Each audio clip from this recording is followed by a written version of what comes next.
Hello everyone. तो आज की वीडियो में हम डिस्कस करेंगे चैप्टर 4 डिटर्मिनेंट्स की मिसलिनियस एक्सरसाइज का क्वेश्चन 8। ठीक है, इसके पहले हमने जो मिसलिनियस एक्सरसाइज को सॉल्व किया था उसमें ये क्वेश्चन हमसे स्किप हो गया था। ठीक है, एंड ये क्वेश्चन थोड़ा सा लेंथी है एंड वीडियो लेंथ को शॉर्ट रखने के लिए इस क्वेश्चन को हमने स्किप कर दिया था। लेकिन आज की वीडियो में इस क्वेश्चन को हम कंप्लीटली सॉल्व करेंगे। ठीक है, तो क्वेश्चन है हमारे पास, let A is our matrix, matrix given है, वेरीफाई करना है। फर्स्ट पार्ट है ये एंड सेकंड पार्ट है ये।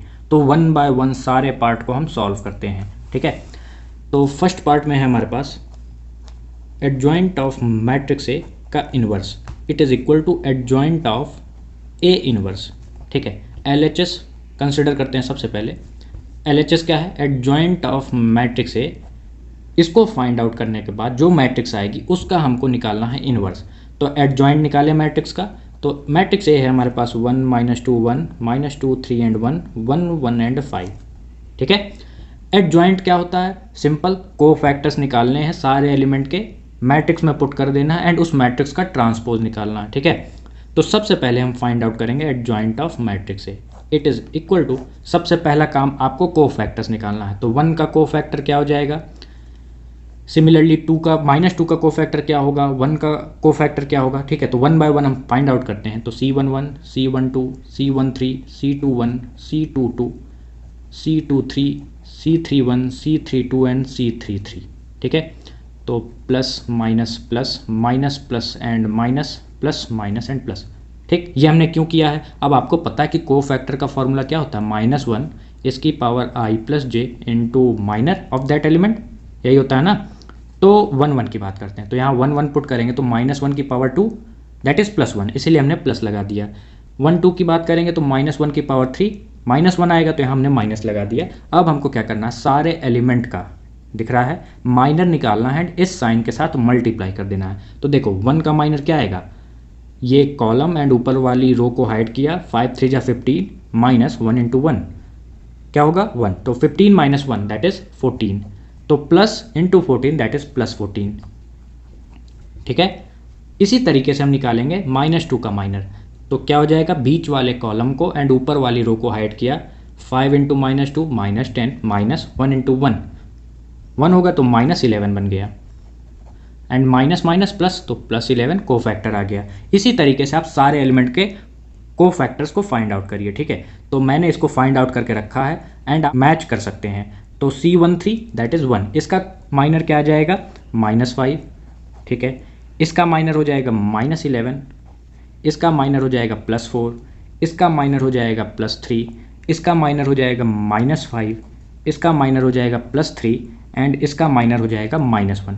ये साइन है, इस साइन को मल्टीप्लाई कर दो इस एलिमेंट के साथ तो कोफैक्टर बन जाएगा। सारे कोफैक्टर्स को अरेंज कर दो इस मैट्रिक्स में। तो plus minus -5, then minus minus plus तो +11, देन +4 -3 प्लस माइनस -5 -3 एंड -1। ये हमने सारे कोफैक्टर्स को अरेंज कर दिया। अब इस मैट्रिक्स का निकालना है ट्रांसपोज। जब हम ट्रांसपोज निकालेंगे तो हमारे पास आ जाएगी मैट्रिक्स एडजॉइंट ऑफ ए। ठीक है, तो 14 11 -5 11 4 एंड -3 -5 -3 एंड -1। तो this is our matrix adjoint of A. ठीक है, एडजॉइंट ऑफ ए निकाल लिया, लेकिन हमको क्या चाहिए? एडजॉइंट ऑफ ए का इनवर्स, मतलब ये जो मैट्रिक्स निकाली है ना, इसका हमको चाहिए इनवर्स। ठीक है, तो आप कंफ्यूज ना होइए, इसीलिए हम नाम दे देते हैं कि adjoint of A it is equal to our matrix D. ठीक है, हमको निकालना है एडजॉइंट ऑफ ए का inverse that is D inverse. तो डी इनवर्स क्या हो जाएगा? Adjoint of matrix D. ठीक है, it is divided by determinant of matrix D. तो सबसे पहला काम एडजॉइंट ऑफ डी निकालना है हमको। ठीक है, तो मैट्रिक्स डी है हमारे पास, ये एडजॉइंट ऑफ डी क्या हो जाएगा? Adjoint of D it is equal to, ये एलिमेंट दिख रहे हैं, इनका हमको कोफैक्टर चाहिए। कोफैक्टर निकालने के बाद इस मैट्रिक्स में पुट कर देना है एंड इस मैट्रिक्स का ट्रांसपोज फाइंड आउट करना है। ठीक है, तो C11, ठीक है, इसका कोफैक्टर क्या होगा, इसका कोफैक्टर क्या होगा एंड इसका कोफैक्टर क्या होगा। सिमिलरली सारे एलिमेंट का कोफैक्टर आप फाइंड आउट करेंगे। तो C12 C13 C21 C22 C31 C32 C33, यहाँ एक स्किप हो गया C23। ठीक है, समझ आ रही ना बातें? तो plus minus plus minus plus and minus plus minus and plus, आपको क्या करना है? माइनर निकालना है एंड इस साइन के साथ मल्टीप्लाई कर देंगे तो हमारा आ जाएगा कोफैक्टर। तो 14 दिख रहा है, इसका माइनर क्या होगा? इस कॉलम को एंड रो को हाइड किया -4, -1 इंटू 4 -4, -3 इंटू -3 दैट इज -9, ठीक है। तो -4 -9 -13 बन गया, ठीक है। 11 का माइनर क्या होगा, इस कॉलम को एंड रो को हाइड किया -11 -15 दैट इज -26, ये आ रहा हमारा माइनर। इसी तरीके से आप सारे एलिमेंट के माइनर को फाइंड आउट करें, तो इसको भी मैंने फाइंड आउट किया है, ठीक है। तो इसका माइनर क्या हो जाएगा -13, इसका माइनर होगा -26, इसका माइनर होगा -39, ठीक है। इसका माइनर हो जाएगा +13, C31, इसका माइनर होगा -13, देन इसका माइनर होगा +13 एंड एट लास्ट इसका माइनर होगा हमारा -65। ये साइन है, इस माइनर के साथ जब मल्टीप्लाई कर देंगे तो हमारे पास आ गया कोफैक्टर। कोफैक्टर को क्या करें, अरेंज कर देते हैं इस मैट्रिक्स में, माइनस माइनस प्लस तो +26, प्लस माइनस माइनस तो -13, माइनस माइनस प्लस तो +26, plus minus -39, then -13 -13 -13 and plus minus minus तो -65, ठीक है। तो this is our matrix adjoint of D, ठीक है। एट जॉइंट ऑफ डी निकाल लिया, अब बस डिटर्मिनेंट निकालना है। तो determinant of matrix D it will be equal to, determinant तो इवेलुएट करना आता है, तो ये है हमारे पास मैट्रिक्स डी, ठीक है। इसका डिटर्मिनेंट इवेलुएट करना है, तो रो 1 के अलॉन्ग डिटर्मिनेंट को इवेलुएट कर दें, तो 14 इंटू इस कॉलम को एंड इस रो को हाइड किया -4 -9 दैट इज -13, देन -11 इंटू इस कॉलम को एंड रो को हाइड किया -11 एंड -15 दैट इज -26, ठीक है, यही तो आएगा। देन ये -5 है तो -5 इधर लिख दे रहे हैं, इस कॉलम को एंड रो को हाइड किया -33 एंड +20 दैट इज -13, ठीक है। इसको सिंप्लीफाई करते हैं, तो 14 3 जा 42, 4 कैरी 14 बन जा 14, तो ये आ गया -182। ये आ जाएगा माइनस माइनस प्लस, 11 6 जा 66, 6 कैरी 11 2 जा 22, 286, माइनस माइनस प्लस 65, ठीक है। समझ आ रही ना बातें, तो इसको ऐड करते हैं, 286 प्लस 65 1 कैरी, 8 6 14 115 1 कैरी एंड यहाँ पर आ गया 351 -182, तो यहाँ आ गया 9, ठीक है। ये इसको एक कैरी दे दिया तो 11 - 2 दैट इज़ 9, यहाँ बचा 4, ये इसको कैरी देगा तो 14 -8 that is 6, 2 - 1 1, it is equal to 169 which is not equal to 0, hence inverse तो एग्जिस्ट करेगा ही करेगा, ठीक है। D inverse it is equal to adjoint of matrix D, ये है divided by determinant of matrix D, ठीक है। तो D inverse it is equal to adjoint of matrix D divided by determinant of D. Adjoint क्या निकाला, -13 26 -13 26 -39 -13 -13 -13 and -65, इसको हम divide कर देंगे 1/169, ठीक है। तो डी इनवर्स हमारे पास क्या आ जाएगी matrix, it is equal to 169 को अंदर ले जाएं एंड सारे एलिमेंट के साथ मल्टीप्लाई कर देते हैं, तो आ जाएगा -1/13 2/13 -1/13 देन 2/13 -3/13 -1/13 -1/13 -1/13 एंड -5/13। तो दिस इज डी इनवर्स, और इन शॉर्ट आप कह सकते हैं it is equal to adjoint of matrix A इसका इनवर्स, ठीक है। एडजॉइंट ए को तो हमने डी माना था ना, तो डी इनवर्स समझ आ गया। ये है हमारे पास LHS, RHS फाइंड आउट करते हैं नेक्स्ट पेज से। तो पिछले पेज में हमने कैसे LHS को फाइंड आउट किया वो समझ आ गया ना। इस पेज में हम फाइंड आउट करेंगे RHS को एंड वेरीफाई करेंगे क्या LHS it is equal to RHS है कि नहीं, ठीक है। तो इसमें हमारे पास है एडजॉइंट ऑफ ए इनवर्स, मतलब ए इनवर्स निकालने के बाद उस मैट्रिक्स का हमको निकालना है एडजॉइंट। तो मैट्रिक्स ए ये क्वेश्चन में गिवन था, ठीक है। LHS में हमने adjoint of A that is D जो हमने कंसिडर किया था ये फाइंड आउट कर लिया था। अब देखो इसका यूज क्या है, आपको पता है कि A inverse it is equal to adjoint of matrix A divided by determinant of that matrix that is A, ठीक है। तो एडजॉइंट है हमारे पास, है ना, तो हम बस डिटर्मिनेंट निकालेंगे एंड ए इनवर्स कैलकुलेट कर लेंगे, ठीक। तो determinant of matrix A it will be equal to 1 - 2 1 -2 3 and 1 1 1 and 5।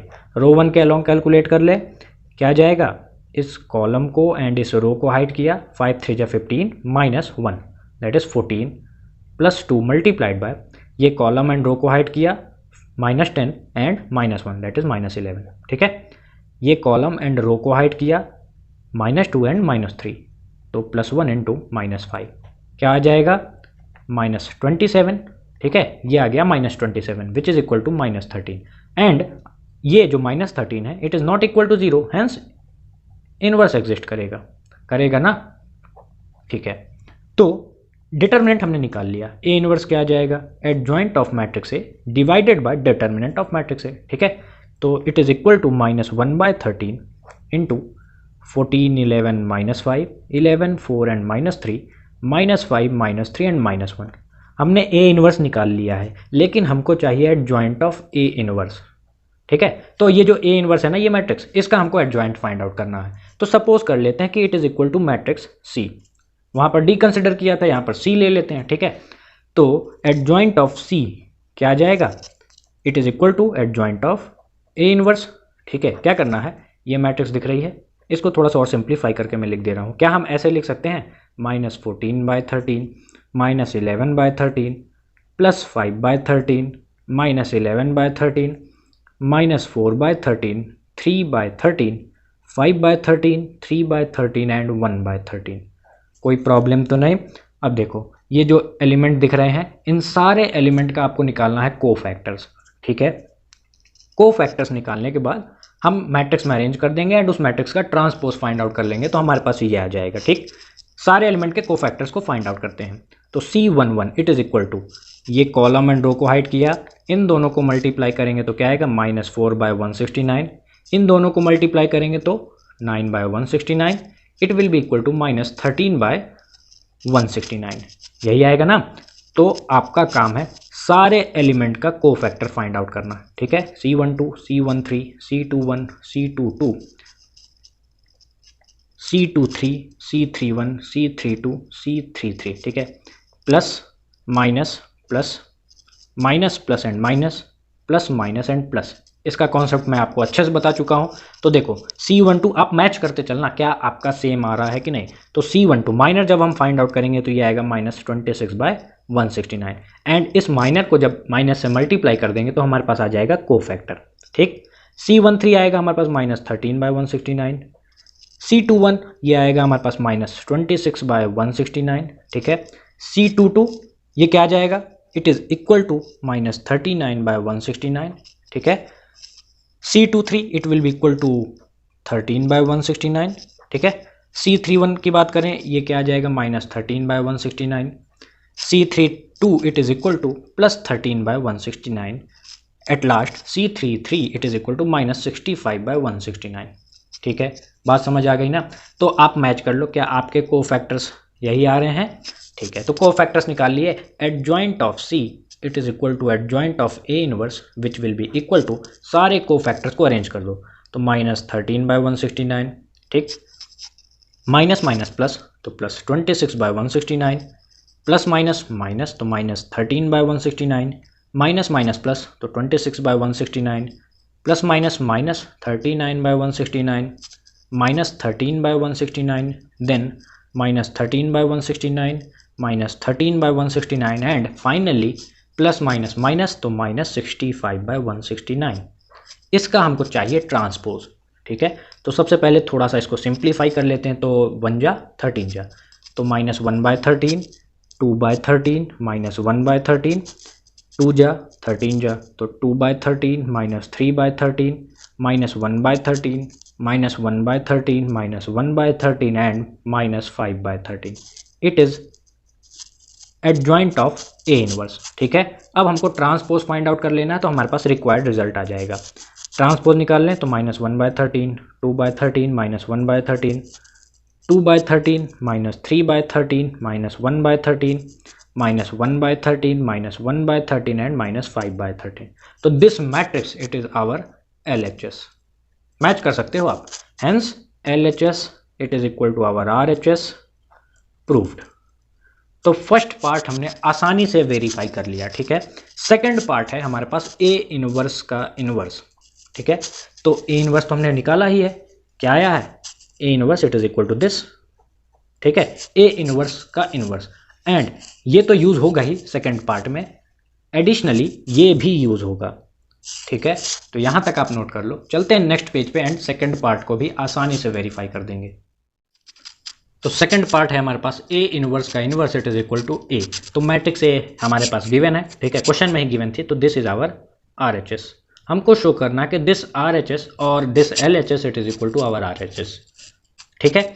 तो देखो ए इनवर्स हमने पिछले पेज में निकाला and adjoint of A inverse और एडजॉइंट ऑफ सी हमने पिछले पेज में निकाला, ठीक है, निकाला था ना। इसका यूज़ क्या है? तो हमारे पास है ए इनवर्स का इनवर्स। आपको पता है कि किसी भी मैट्रिक्स का इनवर्स कैसे निकल रहा है। तो एडजॉइंट ऑफ ए इनवर्स मतलब एडजॉइंट निकालना है हमको उस मैट्रिक्स का, डिवाइड कर देना है उसके डिटर्मिनेंट से, ठीक है। तो ये हमारे पास ये गिवन है, हमको बस ये फाइंड आउट करना है, ठीक है। तो कुछ नहीं, बहुत ही सिंपल सा है ये वाला क्वेश्चन। तो determinant of A inverse it will be equal to -14/13 -11/13 5/13 -11/13 -4/13 3/13 5/13 3/13 and 1/13। Determinant हम इवेलुएट करेंगे रो 1 के अलॉन्ग, ठीक है। तो -14/13 इंटू इस कॉलम को एंड रो को हाइड किया, इन दोनों को मल्टीप्लाई किया तो -4/169 -9/169, यह आ गया -13/169, ठीक है। प्लस 11/13 इंटू इस कॉलम को एंड रो को हाइड किया, इन दोनों को मल्टीप्लाई करेंगे तो -11/169, ठीक है। अब इन दोनों को मल्टीप्लाई करेंगे तो 15/169, ये आ गया -26/169, ठीक है।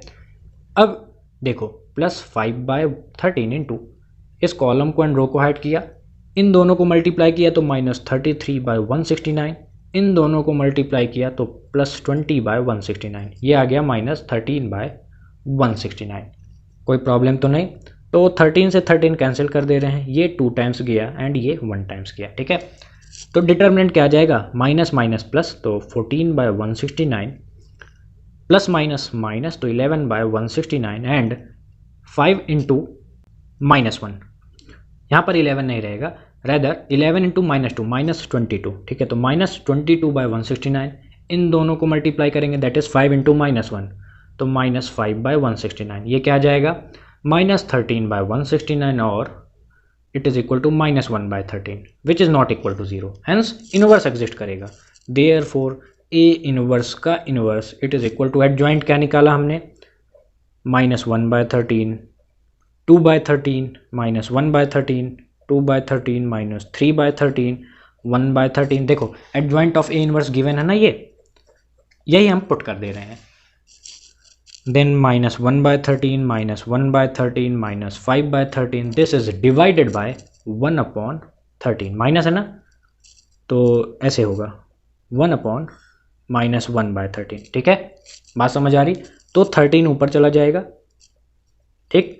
तो कुछ इस तरीके से हो जाएगा -13 इंटू -1/13 2/13 -1/13 2/13 -3/13 1/13 -1/13 -1/13 -5/13, ठीक है। -13 को अंदर ले जाएं, क्या बचेगा? मल्टीप्लाई करेंगे तो माइनस माइनस प्लस, तो +1, मल्टीप्लाई करेंगे तो -2, मल्टीप्लाई करेंगे तो +1, ठीक है। इसी तरीके से सारे एलिमेंट के साथ आप मल्टीप्लाई कर दो तो हमारे पास आ जाएगा -2 3 1 1 1 and 5 which is our matrix A. Prove हो गया ना कि ए इनवर्स का inverse it is equal to matrix A, ठीक है। समझ आ गया ये क्वेश्चन? तो फिर मिलते हैं एक और नई वीडियो के साथ।